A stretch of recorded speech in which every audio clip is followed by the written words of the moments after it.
Nah, ini yang harus diteliti karena ada dugaan markup. Dugaan markupnya gini, Mas. Ya, itu harus diperiksa ini. Uang lari kemana?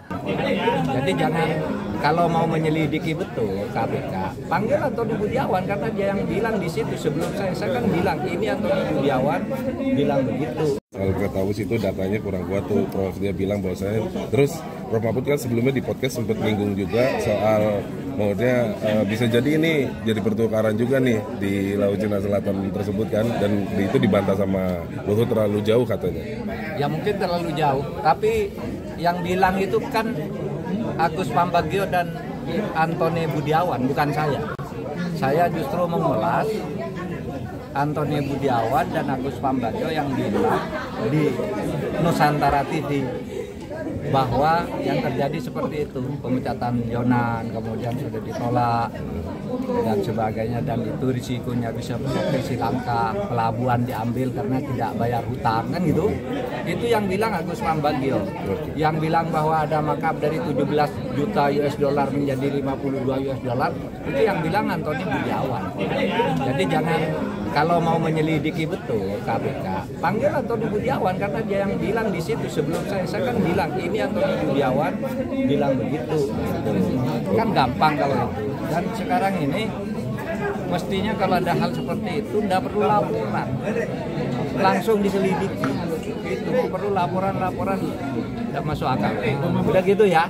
Sama satu lagi Prof. Satu lagi Prof. Soal ini berarti kan jadi Pak, banyak yang mengapresiasi dengan cara-cara, terutama Mahfud juga mengatakan misalnya yang paling besar sekarang itu yang lagi rame soal WUS, Pak. Nah, ini nggak mau dia. Ini harus jangan APBN kan sudah dividen kita sudah di handle oleh Danantara, udah Danantara dong. Kira-kira itu gimana, saya dukung nih.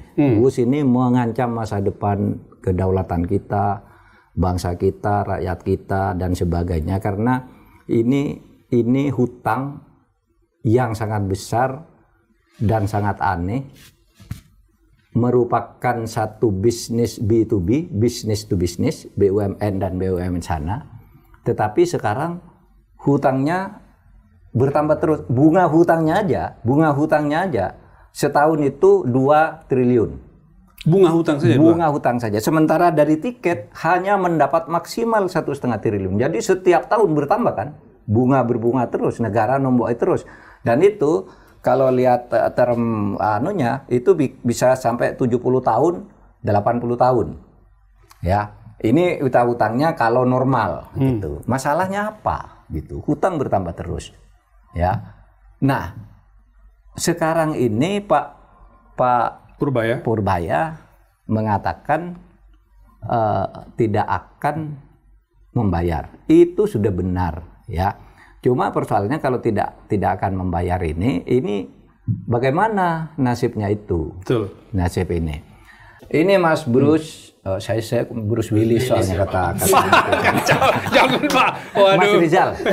Ini agar referensinya jelas, tidak disangka mengada-ada. Saya akan menjelaskan soal WUS ini dari sumber terpercaya yang kemarin muncul pada 12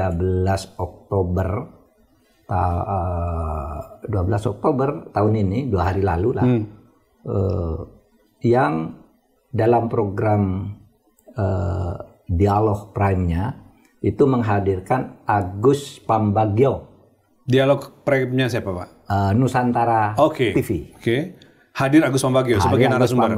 Dan Antoni Budiawan. Nah, itu dua-duanya pengamat ekonomi pengamat itu mengkonfirmasi apa-apa yang dulu sudah terberitakan 5 tahun lalu, udah terberitakan sekarang dikonfirmasi langsung. Jadi begini nih, ya.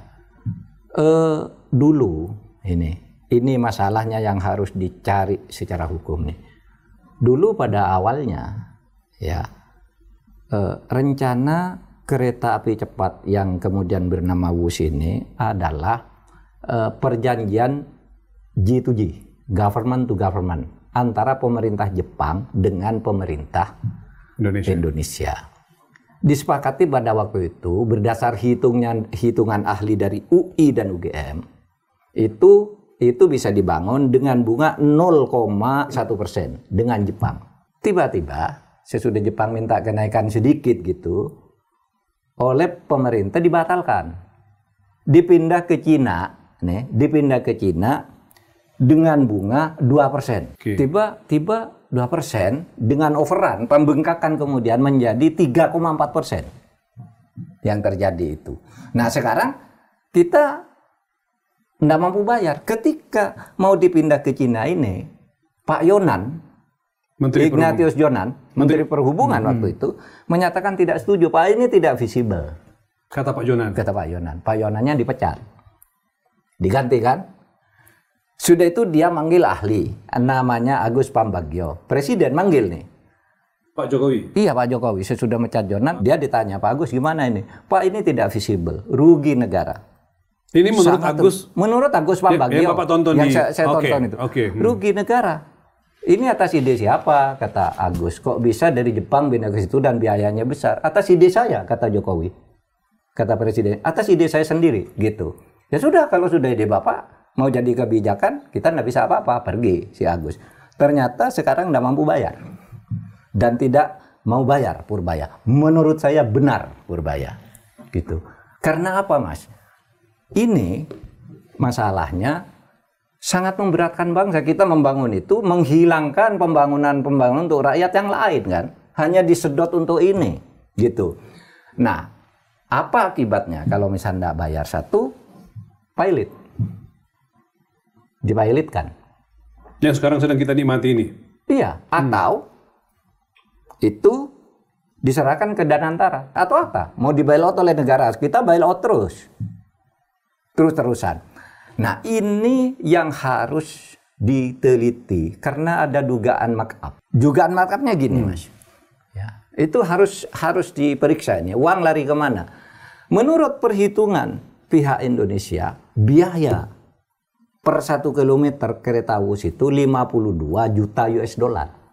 Tapi di Cina sendiri hitungannya 17 sampai 18 juta US dollar. Naik 3 kali lipat kan? Ini siang naikkan siapa, uangnya kemana? Naik 3 kali lipat, 17 juta US dollar. Ya, dolar nih. Amerika, bukan rupiah. Per kilometer menjadi 52 di Indonesia. Nah, itu markup. Harus diteliti. Siapa dulu yang melakukan ini? Saya khawatir. Kenapa nih? Saya anggap ini bagus si Purbaya, Menteri Purbaya. Demi rakyat. Tapi juga harus diingat itu akibatnya sangat berbahaya bagi rakyat. Karena misalnya kita gagal bayar. Itu kan berarti Cina harus ngambil tuh. Ini punya saya kalau gitu. Tapi kan tidak mungkin ngambil barang di tengah kota. Gitu kan. Pasti dia minta kompensasi ke samping. Misalnya Natuna Utara. Karena itu pernah terjadi ke Sri Lanka. Sri Lanka juga melakukan kayak gini. Ya, membangun pelabuhan, tidak mampu bayar. Pelabuhannya diambil sampai sekarang oleh Cina. Karena Anda tidak bayar. Gitu. Ini kan bisa minta Natuna Utara yang sedang konflik. Yang sedang konflik. Ya, di memang tengahnya dari dulu Cina. ada konflik, terus di sini kan bisa merambah ke kita. Kalau merambah ke kita ini masuk ke daerah kita yang tidak masuk dalam konflik. Di Natuna Utara itu yang tidak masuk dalam konflik misalnya, lalu membangun pangkalan di sana selama 80 tahun. Ini mau diapakan? Nah, itu masalahnya. Jadi betul Pak Purbaya, Anda didukung oleh rakyat, jangan bayar WUS dengan APBN. Selidik, iya, jangan bayar WUS dengan APBN. Kemudian carikan jalan keluar agar tidak disita karena pilot atau karena apa. Tetapi masalahnya selesaikan secara hukum agar tidak terjadi lagi kepada anak bangsa kita. Karena kalau betul nanti sampai misalnya Natuna Utara diambil. Ini kekhawatiran Pak Mahfud ya. Jangan sampai itu terjadi. Iya, atau satu wilayah diminta sebagai kompensasi. Itu adalah pelanggaran terhadap ideologi dan konstitusi. Karena di dalam tujuan negara kita dari konstitusi itu melindungi segenap bangsa dan seluruh tumpah darah Indonesia. Kalau sampai ada satu wilayah diambil karena kita tidak punya bayar dan karena kelalaian kita dalam hitung, berarti 1 meter tanah pun diambil negara asing, itu melanggar konstitusi. Ketika ada sesuatu yang tidak benar, kita suarakan. Ya bagaimana semua terangin dia sedungu ini? Ini manusia pecundang yang sangat merugikan bangsa kita ini. Saatnya jadi member eksklusif di channel YouTube Official ID. Tantang lagi para tambah sumpah di atas Al-Quran. Dia pengen masuk TV. Konten premium yang tidak tayang di TV. Live interaction. Halo pemirsa iNews, ini baru selesai. Emoji dan badge spesial. Reakses konten pilihan. Klik YouTube Official iNews. Join member hanya Rp10.000 per bulan.